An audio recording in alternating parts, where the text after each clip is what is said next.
Um, just a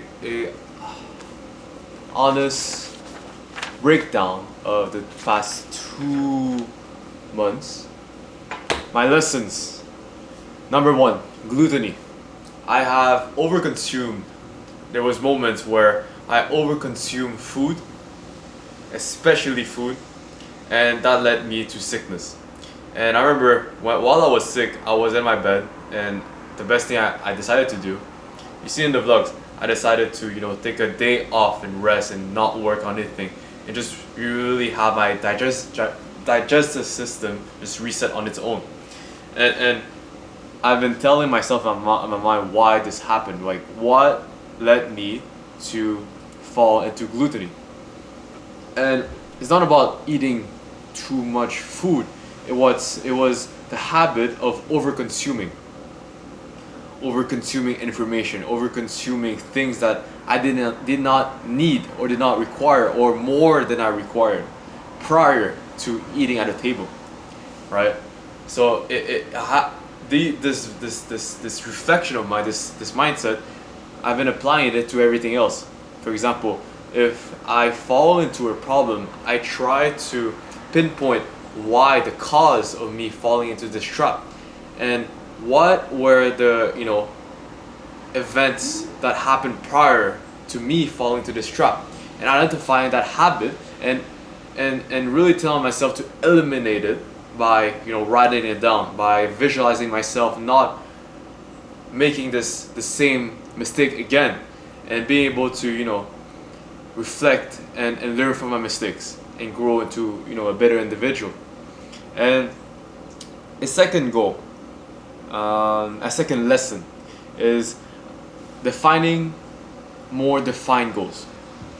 I've been telling myself things that I would accomplish, and I would accomplish them.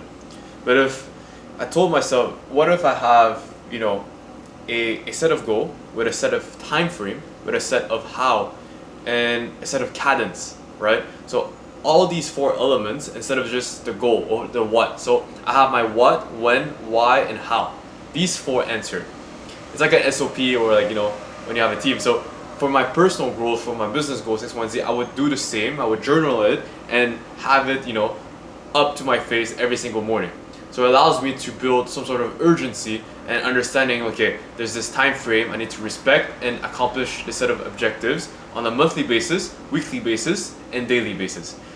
So I've been trying to get rid of this bad habit of setting a goal, and what happens there is, let's say 95% of your goals are accomplished, and there's maybe 5% that maybe slips, or maybe you're late, and that's, to me, that's wrong, and it's not accurate, because you're losing trust, you like it or not, to yourself if you're telling that you're going to do something but not accomplishing it.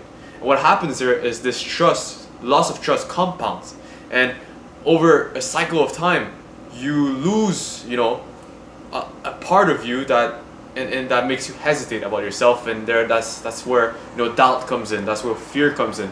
So the solution to this is being able to back up your words every single time. Every single thing that comes out of your mouth needs to be backed up by your actions and actually fulfilling them.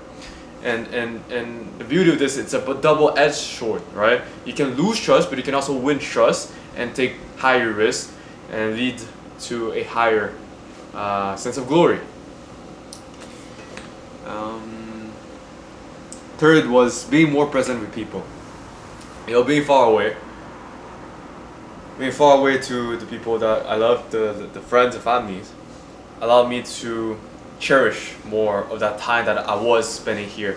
Working with the team, working with my partners, and meeting people that they're my close ones, right?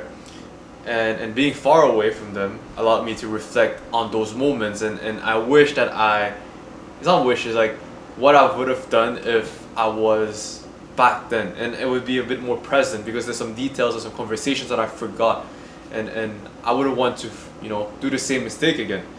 And I told myself that I would be more present, and that starts from putting the phone away, closing the phone off, being able to really listen to each people's words and sentences that they have to share, because there's always something valuable that they can share over, and you can always come back with something that you can help within the situations. And if you're not able to, it's a direct reflection on what you know, what you understand, and what you don't know, and it allows you to really reflect on those conversations. And after these talks, this conversation you have with those people, you're able to pinpoint what you're lacking, and really learn about them while when you're away, and then when you come back, you can talk about the same conversations but with a bigger and deeper understanding of the topic that they brought out.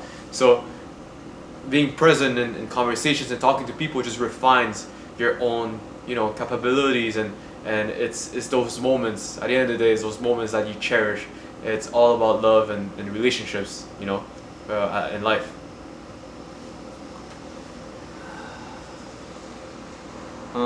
Don't let greed overtake inputs. Focus, value, and love and creation. Yeah. So when you have goals, you have inputs, you have objectives, you have habits that you respect, and that's good. That's the number one most important. Is you have to back up. You have to put in the work, right?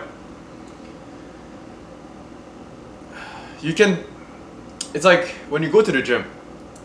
Some people go to the gym because they feel mad, they feel upset. It's like a bad energy, and that just fulfills the work, because you're just lashing off some energy, some anger, and that's okay. But sometimes when you let it go over you, I'm still having a hard time to reflect on this one. Is like here I wrote, don't let greed overtake inputs. Sometimes I caught myself in moments where I was putting in the work, but I let my greed, my selfishness, my wanting it all type of feeling, my I don't know if it's ego or something, my greed, and doing so much input, it would influence how I would do those inputs. You get the gist of it? It's like, instead of doing the input on an angle or like on an intent of helping people out of love, which is one of the principles that I want to cherish, or I want to respect for the rest of my life, is doing things out of love, whether it's sales, business, relationships, anything. And I've done the mistake to conflict that or change that, and let my temptation of feeling greedy overtake that principle. And I've caught it when I was doing a service. I was giving something and expecting something in return, and I remember that night I was reflecting on why I did that, and it was really my selfishness, my selfish feeling of me wanting something so much that I had to sacrifice one of my principles, which is totally wrong. And yeah, I think this one was the hardest one, is to not and to really be able to reflect and emphasize a lot on this mistake, and be able to grow from that, and to not do it again. But the beauty of it is, like, learning from your mistakes allows you to create a bigger sense of awareness on what you did wrong, what you could have done better, or what you could have avoided for the future.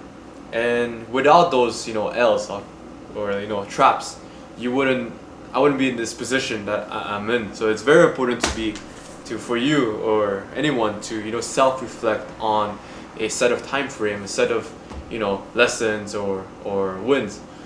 And wanted to share that to you guys on where I'm at right now, and what the whole trip has taught me. But yeah, other than that, yeah, Asia has been wonderful. I have been able to do what I had like objectives on why I wanted to go to these exact countries or these exact places, and I've accomplished them. I've met the partners that I wanted to meet. I've created, the systems and operations, and the change and the whole business that I wanted to do. I then learned about storytelling, about content, and personal branding, all of these different personal skill sets. And coming back here, I'm able to really reinforce what I've learned and what I've built by being more hands-on with, for example, the teams and operations. For example, creating more content, having really more time, and really a set of habit where I can have a cadence of me talking to the camera for the storytelling aspect. What else?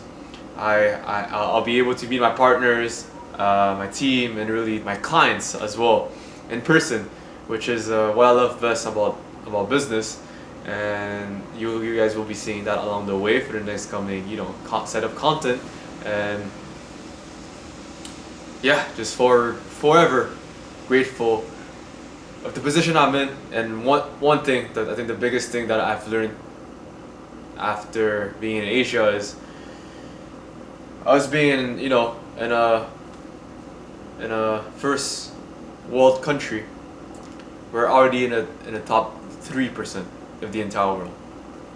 There's nothing we can ask more than what we have. I've said it numerous amount of times. If you have a roof over your shoulder, you have food in front of you, you have a brain you can think, you have like everything that you ask for, you can't be disgraceful about it. Just be grateful, put your head down, try and help the people that you can help, try and be capable. If you're a man, be capable, be a man of duty, a man of the family, be able to help your friends that are looking for help, and just be able to visualize this, the person that you want to truly become, and put in the work every single day, every single morning, every single night into becoming that person. And